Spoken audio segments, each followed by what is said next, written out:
Croutons 4.0. Join us on our starship cruise while we endeavor to amuse. In each and every episode, we stream across the great cosmos.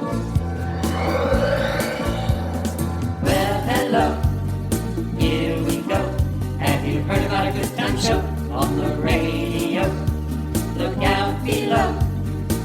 Here we go. I don't know what that is. Show Space Croutons 4.0. Welcome, one and all, to the latest episode of Space Croutons, where we make the most of every moment. And as always, I'm accompanied by my Doctor Who companion and the navigator of our TARDIS, Sally.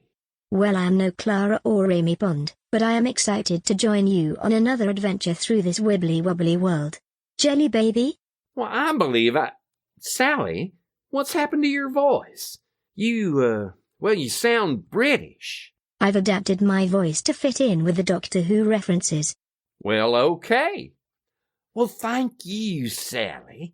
And for our audience, we have a packed episode in store for you that includes interviews with the current leaders of each major political party from the colonies. That's right. Joining us for an exclusive debate will be President Joe Biden, former President Donald Trump, and representing the Independent Party, Robert F. Kennedy Jr. Now that I heard you, Curdy, I've decided we need to stick with our own voices. Right you are, Sally. I always feel better when I'm myself.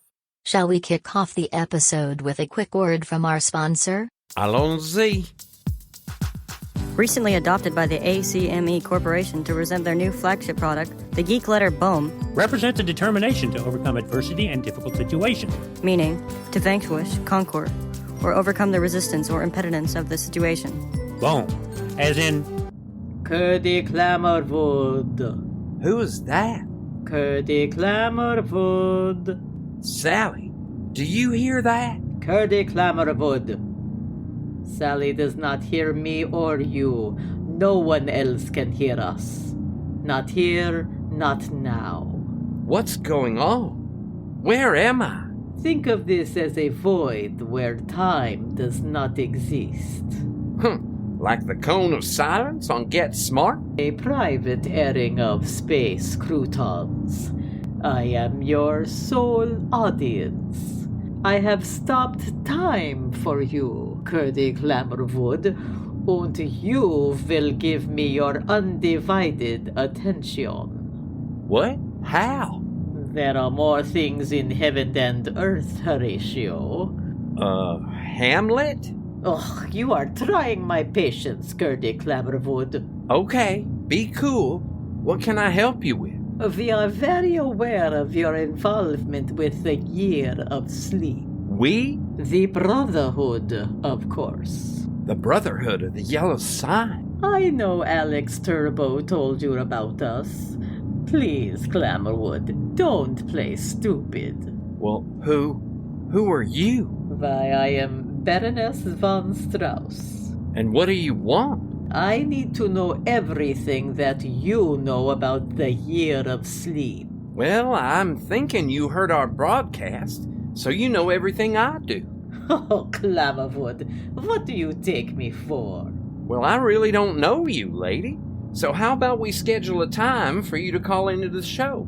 We can field your questions and... Listen, Clamorwood, you don't seem to realize who you are dealing with. Perhaps you should ask your sidekick with the big brain. Great idea.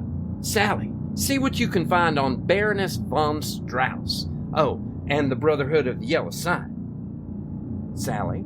Oh, wait, that's right. She can't hear you. And why, you may ask? It is because I have stopped time. Oh, I do so hate repeating myself. Perhaps I will keep you in this void forever. Your body will die, but your mind will be trapped here with me. Well, that also means you'll be trapped with me. I wonder what will happen to Sally and your precious audience when you don't return to your body. You know, I really don't find this funny anymore. You need to let me out of here. Then you cooperate. Why should I help you and the Brotherhood? I mean, Alex said the Brotherhood were the bad guy. Well, what makes you think that Alex isn't the bad guy? What proof do you have of his claims? Help us, Curdy Clammerwood. We are a group with a considerable amount of power. Do you desire money, fame, a power of your own? Well, I have been wanting a faster internet connection for Van Helsing, and a new set of noise-canceling headphones would be nice. Spare the sarcasm. The sky's the limit, Curdy Clammerwood. Just answer a few questions. Fine. Are you talking about the leap year story? The year of sleep. Leap year, yes. Well, there is a claim of it being a cover-up for something. But like my friends in Missouri like to say, show me. Show me indeed. Ugh, enough already. Curdy Clammerwood, listen closely. You will show me. You will investigate the sleep year claim. You will confirm its validity and its cause. At all costs. At all costs. Whoa, not so fast, Princess Leia, and quit trying to use the Force. Curdy Clammerwood, listen closely. At all costs. You will do as I say. At all costs. You will investigate the sleep year claim. At all costs. And you will confirm its validity and its cause. At all costs. At all costs. And you will bring that information to me. And if you fail, well, let's just say my master, Cthulhu, will not take it well. Remember, at all costs. At all costs. And stay away from Alex Turbo. At all costs. As in, The pulling guard will bomb the defensive tackle, clearing the way for the fullback to pierce the line of scrimmage. or for the geekier context, your D&D adventure party will only survive if your changeling can morph into a creature capable of bombing through the solid wooden door to escape the dungeon before the evil mist envelops them all. Boom has its origins in the Bugs Bunny and Roadrunner show, with guest appearances in movies like Roger Rabbit. The geek alphabet. It's all geek to me. I've got to say, Curdy, the geek letter boom is the bomb. Well, I feel a little strange, Sally. I think I need fish fingers and custard. That's a great Doctor Who quote, Curdy, but are you alright? You look rather pale. I think so. Just a little wibbly wobbly. Curdy? Yeah, I'm all right. Thanks, Sally, but... But? Well, did you by chance hear a strange voice a few minutes ago? You mean in a commercial? No stranger than any of the other commercials this season. I would say a pair of young male voices. Why? Weird. I swear I heard a Northern European woman's voice. Hungarian, German, maybe even Russian or Romanian. Like Natasha from the Rocky and Bullwinkle show? Strangely enough. Sorry, Curdy. I think you were on your own frequency. A private airing of Space Croutons. Curdy? I'm sorry, Sally. I'm back. Now, where were we? Well, we've welcomed our audience, gave them a preview of today's show and ran the commercial. Very good, Sally. Have our guests called in? I am getting them lined up now. Excellent. This is an important show. I know, Curdy. And as you directed in our pre-show meeting, we'll dot every I and cross every T to make sure the show is successful. At all costs. At all costs. Sally, leap year. Leap year? Well, 2024 is a leap year. The leap year story from a couple of weeks ago. The one about leap year? I need to know more about it. At all costs. Well, I guess we can send one of our investigative reporters to check it out. I'm sure McDougal would grant an interview. Great idea, Sally. Curdy, RFK Jr.'s handler, is on the phone, and I expect calls from the White House press secretary, Karina Jean-Pierre, and our Trump contact, Kellyanne Conway, at any moment. Remember, at all costs. At all costs. Have them hold. Hold? Curdy, it's the president, former president, and JFK Jr. This has the potential to be our biggest show of the week. At all costs. At all costs. Well, this is more important, Sally. Please, have them hold or reschedule. I can't tell you why, but our investigation into the leap year phenomenon, it takes priority. Reschedule? Sally, please. Oh, and get me a scientist to confirm what McDougal was saying. Sure, Curdy. Give me a moment. Cthulhu. And Sally, please get me what you can about Cthulhu. Cthulhu? You mean the Lovecraftian mythical creature? Probably so. I don't know. Please, just get me what you can. I am transferring what I have to your screen. I will be back as soon as I can track down a scientist to help us. Everyone seems to be out to lunch. Thank you. Cthulhu is a cosmic entity created by writer H.P. Lovecraft. It was introduced in his short story, The Call of Cthulhu, published by the American pulp magazine Weird Tales in 1928. Well, this creature has since been featured in numerous popular culture references. Lovecraft depicts it as a gigantic entity worshipped by cultists in the shape of a green octopus, dragon, and a caricature of human form. Oh my, that sounds hideous. Curdy, I have a scientist. You might not believe this, but Galileo is on the line. Galileo Galilei? The one and only. I'm afraid I had to step out of our time stream to find someone. Well, how were you able to contact him? With today's easy access to time portals and the internet, we can find anyone. I simply looked up Galileo on Facebook and discovered he has formed a company that specializes in intertime and dimensional communications. His business partner is the one and only Leonardo da Vinci.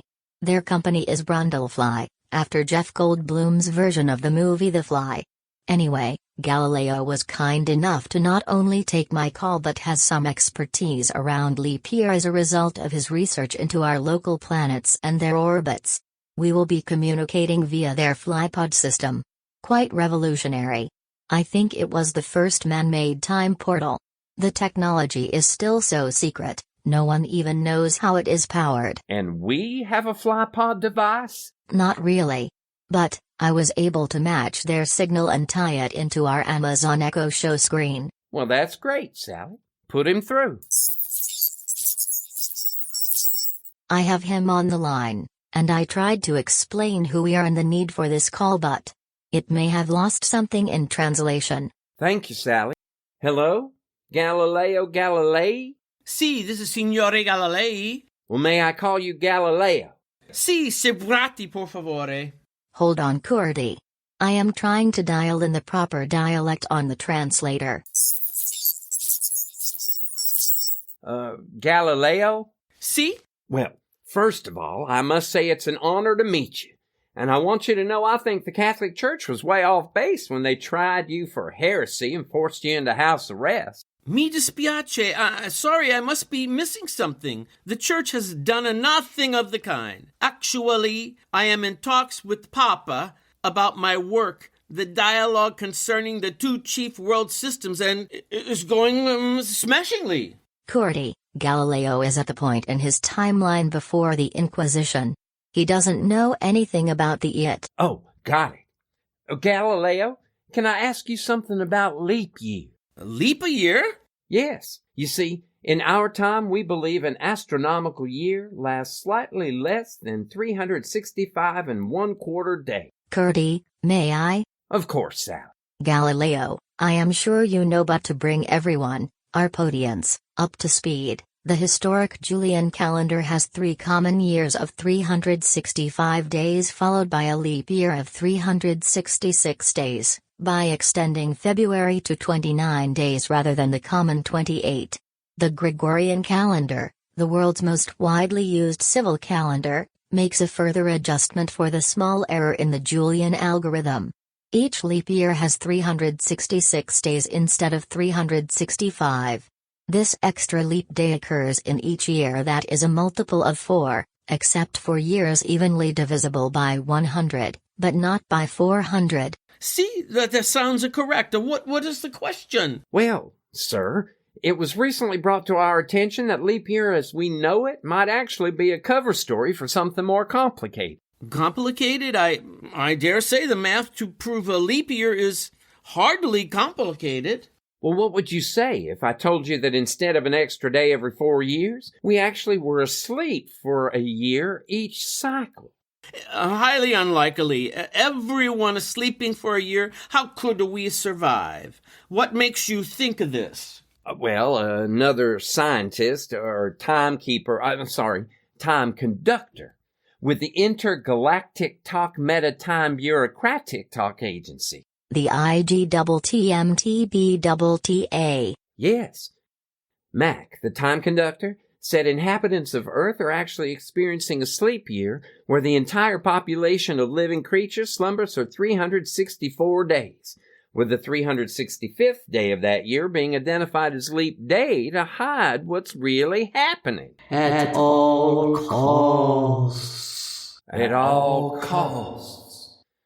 And I'm compelled to investigate this claim.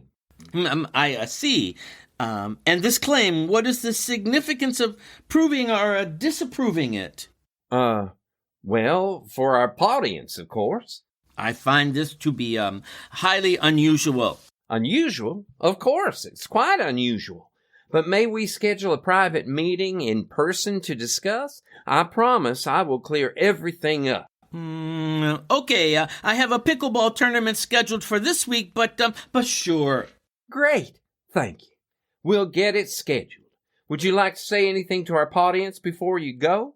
Well, of course, please follow us on TikTok, at least until it is pulled down by the U.S. government. Then you can follow me on its replacement, Boom. Bugs Bunny has really turned out to be quite the entrepreneur. Us? Yeah, I'm sorry, Leonardo, Alexi, and me. We have made several trips using our patented FlyPod transportal across the spectrum of time, space, and dimensiones. We document our travels to share with our followers. I think my favorite was the musical planet of Poi. I met a most amusing little musical aloe there. Wow, that sounds great. We've been to Poi as well and look forward to hearing about your experience and about anything you sang. Be sure to give me 5 stars, TTFN. Curdy, the connection has been broken. Well, thank you, Sally. Cthulhu. Cthulhu. At all costs. At all costs. Sally. Yes, Curdy. Get me what you can about the Brotherhood of the Yellow Sign. I believe it also relates to Cthulhu. On it. Curdy, I have a caller on the line. Well, who is it? Well, it's your dad. My dad? Put him through. Dad? Are you there? Hey, son, I'm here. Well, what's going on? Is everything okay? Oh, sure. I was just listening to your show and thought you could use a little encouragement. So here goes. The oldest and strongest emotion of mankind is fear. And the oldest and strongest kind of fear is fear of the unknown. And what is not unknown is my beer's empty. Now jump up and grab me another from the fridge before I have to put some fear into you. Dad, you know I'm not there. And if you want a beer, you can get it yourself. Oh, I know. I just wanted you to feel at home. Well, thanks, Dad. You're welcome, son. Oh, and one more thing. The way to fight that fear is to be in the know. Now get started on your research. You got it, Dad. And to our audience, stay tuned as we investigate the claim about leap year, its origin and effect. So until next time, say it with me, Sally. Keep peace in your hearts until our next story time. Play us out, Sally. So check us out for Store and All. This season brought forth the new spacey early song. Oh, we're Space Croutons 4.0. Streaming through the stars in a great big force of 4x4. Now you know. Here we go. Tell the world about a good time show on the radio. Don't tell Curdy, but I'm back to summarize. So, will the candidates get their say? Will the Baroness get her way? Will Galileo win the pickleball match? Will Brer Rabbit end up in the briar patch? Is leap year really a hoax? Or will a comet hit the Earth, sending it into a post-apocalyptic era, finally breaking the inhabitants from their social media addictions? Well, join us in a couple of weeks for answers to these and other questions on Space Croutons. Space Croutons is a work of original fiction. Similarities to persons, situations, or events, real or fictional, is coincidental and unintentional. Created and written by Jerry, Jace, John, Della, and Jeff Goodson. Episode story by Jerry. Original music by John, Della, Jerry, and Jeff. Production by Jerry. Featuring the voice talents of Patsy Puckett, Levi Blakeslee, Steve Garrigan, John, Jeff, and Sally. Entire work copyright 2024 by Jeff, John, Della, and Jerry Goodson. This has been a Good Witch audio production. That's all, folks.